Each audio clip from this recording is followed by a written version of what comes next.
Évangile de Jésus-Christ selon Saint Jean, au chapitre 15, des versets 26 à 27, puis chapitre 16, des versets 12 à 15. En ce temps-là, Jésus disait à ses disciples, « Quand viendra le défenseur que je vous enverrai d'auprès du Père, lui l'Esprit de vérité qui procède du Père, il rendra témoignage en ma faveur. Et vous aussi, vous allez rendre témoignage, car vous êtes avec moi depuis le commencement. J'ai encore beaucoup de choses à vous dire, mais pour l'instant, vous ne pouvez pas les porter. Quand il viendra, lui, l'Esprit de vérité, il vous conduira dans la vérité tout entière. En effet, ce qu'il dira ne viendra pas de lui-même, mais ce qu'il aura entendu, il le dira. Et ce qui va venir, il vous le fera connaître. Lui me glorifiera, car il recevra ce qui vient de moi pour vous le faire connaître. Tout ce que possède le Père est à moi. Voilà pourquoi je vous ai dit, l'Esprit reçoit ce qui vient de moi pour vous le faire connaître. Au nom du Père et du Fils et du Saint-Esprit. Amen. Loué soit Jésus-Christ. Chers frères et sœurs dans le Christ, bonne fête de la Pentecôte. Bonne fête de la descente de l'Esprit Saint sur chacun d'entre vous. Sur nous qui avons été préparés, sur nous qui nous sommes préparés, malgré nos faiblesses, à vivre ce temps, à veiller justement pendant cette neuvaine de Pentecôte, les grâces nous sont accordées en ce jour. L'Esprit Saint vient descendre sur nous pour faire de nous des témoins de l'annonce de l'Évangile. Justement, avec cette fête, la Pâque est terminée. Nous entrons dans le temps ordinaire. C'est pour cela qu'après ceci, le siège pascal sera retiré de l'église, sera déposé à la sacristie et sera réutilisé seulement lorsqu'il y aura des baptêmes. Et justement, nous allons retirer les chasubles, les étoiles blanches que nous utilisions et nous allons revêtir maintenant les chasubles et les étoiles de couleur verte. Parce que nous entrons dans la vie ordinaire. La vie ordinaire ne voudrait pas pour autant dire que nous sommes appelés à ne plus rien faire, mais que justement l'Esprit qui descend sur nous nous aide à transformer notre milieu ordinairement. Que notre manière de faire, comme disait Sainte Thérèse, soit ordinaire, mais nous fassions cela extraordinairement. Nous faisons extraordinairement les choses ordinaires. C'est ce que le Seigneur nous appelle à faire à travers les dons de l'Esprit Saint qui nous sont accordés en ce jour. En effet, chers frères et sœurs dans le Christ, remarquons que dans l'évangile de ce jour, Jésus dit que l'Esprit Saint nous conduira vers la vérité tout entière. Nous avons entendu qu'il y avait le sola scriptura. Seules les Écritures comptent. Mais pourquoi est-ce que dans cet évangile, il est clairement stipulé que l'Esprit Saint nous conduira vers la vérité tout entière? En d'autres termes, ça veut dire qu'il y a des vérités que le Seigneur n'a pas pleinement révélées. Mais ne pas confondre la vérité tout entière de la vérité. N'oublions pas que Jésus est la vérité. Et justement, quand il est stipulé ici que l'Esprit Saint nous conduira vers la vérité tout entière, ça permet de nous faire comprendre que il y a la connaissance de Jésus qui sera transmise et découverte progressivement en fonction des réalités et des contextes. C'est justement pour cela que l'Église prend toujours en compte la tradition. La tradition, c'est quoi? C'est la transmission. Ça vient du grec transmettre. Justement, ce qui est transmis peut être de façon orale ou peut être de façon écrite. C'est pour cela que nous avons la tradition orale et la tradition écrite.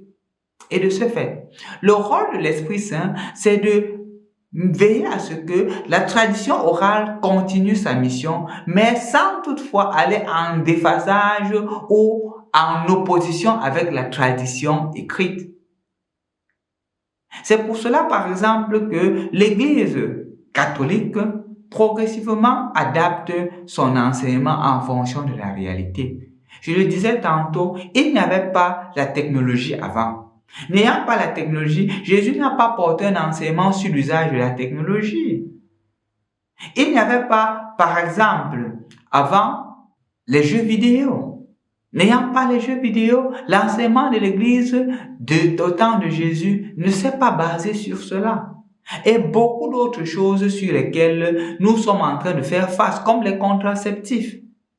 Et donc, le rôle de l'Esprit Saint, c'est d'éclairer l'Église pour que l'Église puisse faire un choix et prendre des décisions de façon conséquente pour pouvoir construire davantage le règne de Dieu sur la terre comme il est déjà au ciel.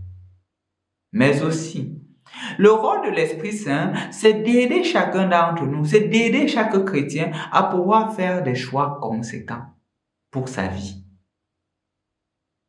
Puisque chacun d'entre nous a l'Esprit Saint, il a aussi la grâce du discernement. De manière à ce qu'un camarade de classe peut te dire ceci, un collègue peut te dire ceci, et tu te mets à dire non, je ne suis pas ça. Parce que ma conscience, l'Esprit Saint qui habite en moi, me fait comprendre que ce n'est pas le chemin approprié. C'est ça le rôle de l'Esprit Saint. L'Esprit Saint est là pour nous conduire vers la vérité tout entière, à telle enseigne que dans nos cœurs, la loi de Dieu est déjà stipulée. La loi de Dieu est déjà écrite, de manière à ce qu'on n'ait plus trop besoin de quelqu'un pour nous éclairer. Même si l'Église a toujours pour mission de nous éclairer, mais au préalable, il y a déjà le Seigneur, l'Esprit Saint pour nous guider et nous éclairer, afin de discerner le bien du mal, afin de choisir Dieu au détriment du malin. Et donc, chers frères et sœurs dans le Christ, en ce moment où l'Esprit Saint descend sur toi, la question qui revient à se poser, c'est en quoi, justement, l'Esprit Saint fait un changement substantiel dans ta vie? En quoi l'Esprit Saint fait un changement substantiel dans ma vie? En quoi l'Esprit Saint opère un changement substantiel dans nos vies? Parce que les dons de l'Esprit Saint qui nous sont accordés à tout le monde. Personne ne peut s'octroyer le droit de dire qu'il a un Esprit Saint supérieur à l'autre.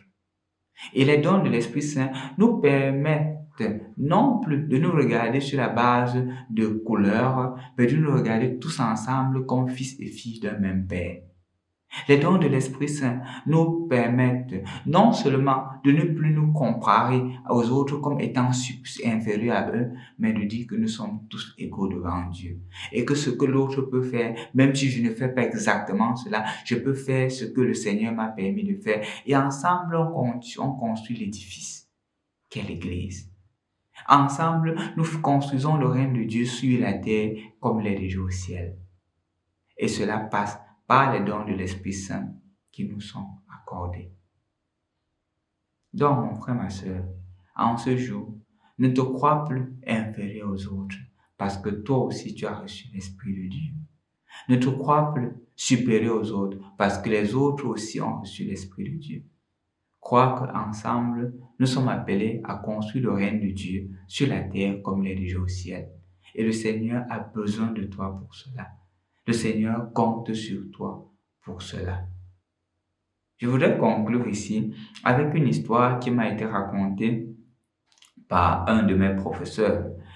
Il était de nationalité asiatique et étant asiatique, il va étudier en Europe. Et étant en Europe, il entre à l'université. Entre à l'université, puisqu'il devait étudier la langue, les autres se sont mis à lui dire que mon frère, toi, ne cherche pas à avoir des grandes notes ici parce que ton niveau est bas. Un des professeurs lui a même dit cela, que le niveau est bas. Ici, c'est l'Europe et étudiant avec les Européens, ils sont toujours les meilleurs. Bon, simplement, il s'est mis à étudier la langue. Étudiant la langue, il avait peur parce que il se disait, il est en train d'étudier une langue qu'il ne maîtrise pas. Il est en train d'entrer dans des études approfondies qu'il ne maîtrise pas. Comparativement aux autres, sûrement, il ne va même pas réussir. Mais il s'est mis à prier. Il a dit, Seigneur, tu sais que ce que j'étudie, ce n'est pas pour moi. Ce que j'étudie, c'est justement pour aider dans la construction de ton règne sur la terre comme il est au ciel.